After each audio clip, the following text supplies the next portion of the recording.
Why does your scanner show the P0611 engine code? What does it mean? P0611 is a diagnostic trouble code for fuel injector control module performance.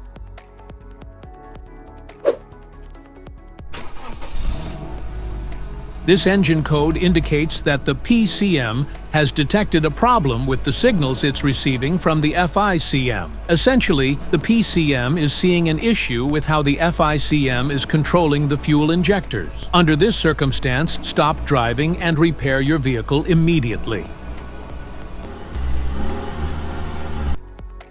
So, what causes this imbalance? Here are the most common culprits.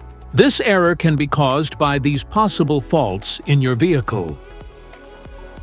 Faulty fuel injector control module, FICM. Wiring issues.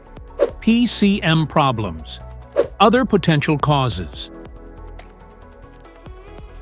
Each DTC code corresponds to a specific issue in your vehicle. This error code occurs in any OBD2-equipped vehicles, especially those in manufacture. Since 1996, it is commonly found in Toyota, Nissan, Ford, and Mercedes. If you want to fix this error code, let us know in the comments section. We will definitely make the video on your demand. If you like this video, don't forget to subscribe to our channel. Thanks for watching.